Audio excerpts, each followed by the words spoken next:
Welcome to Superhero Pow. I'm your host nerd, Tom Fremden. You know, one thing I see on comic book forums is a lot of newbies, and I say that with no disrespect. I mean, I was a newbie once. We all were. Welcome to the party.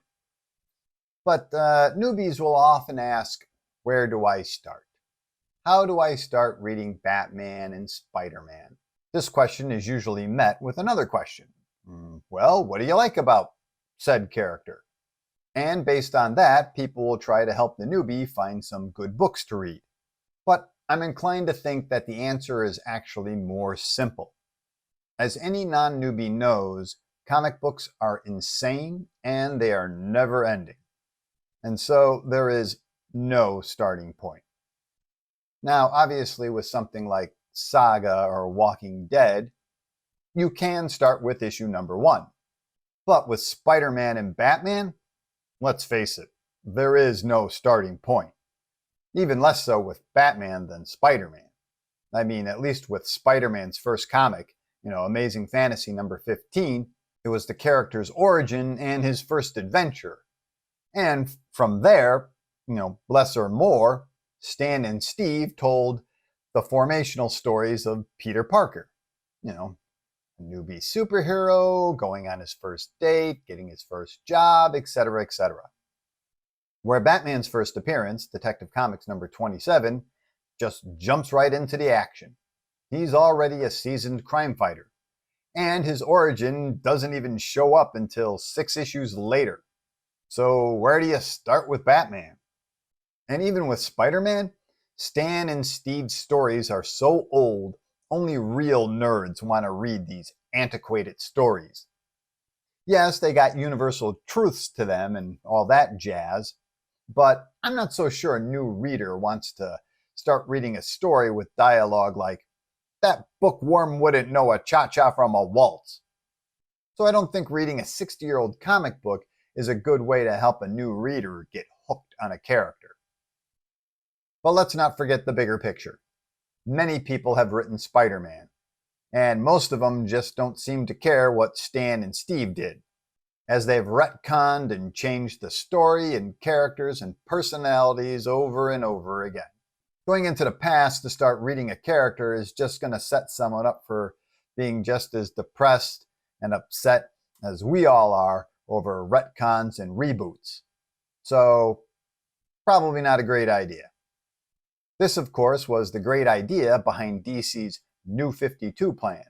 Create a starting point for everything. Where to start? The New 52. And I've spoken with a lot of newbies at the time, and they loved it.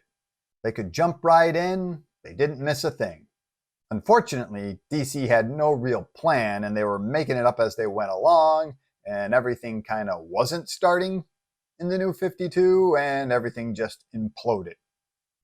Which, amusingly, now makes everything in DC harder, as we just kind of tell newbies to, forget about those 5 years. They got nothing to do with anything. But more typically, each new writer on a character refashions the character to their liking. Now, does that mean your starting place is with the new writer? Well, it's not a bad idea, but the new writer will also carry over all the history, or some of the history, from before. So, I don't know, it's not that great of a starting point either.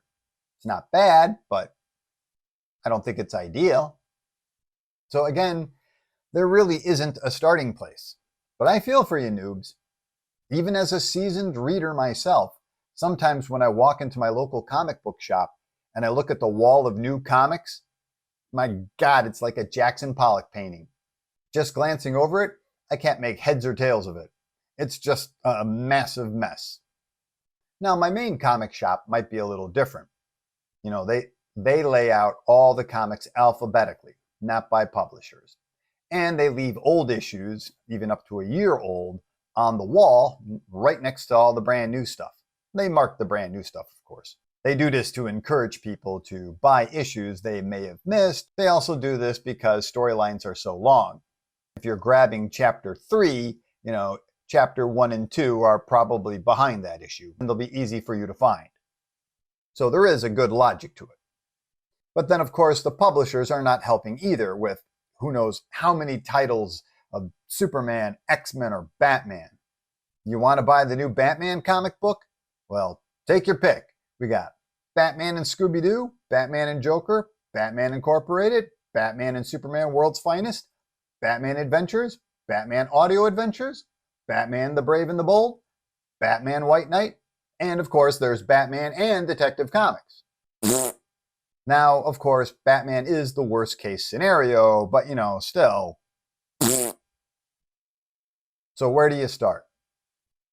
I don't know. I don't even know where to start. And I've been reading for years. But here is really the place to start. Just grab one. On some level, it doesn't even matter, because comic books are like a big raging river. It doesn't stop. It just doesn't stop, like, ever. This is not manga. This is not YA novels, and it's not even, true graphic novels where there's one main creator in charge of everything. It's monthly comic books. The river was raging long before you were born, and it's going to be raging long after we're all dead. So right now, just jump into the river. That's how I did it. That's pretty much how everyone does it.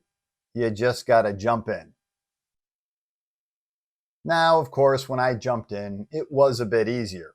There was like one Spider-Man, and he only had like 2 titles, Amazing and Spectacular. Most of the story arcs were only 2 issues, 3 issues, and the comic book cost about as much as a candy bar. So, yes, it was easier when I did it. But jumping in now does have its advantages.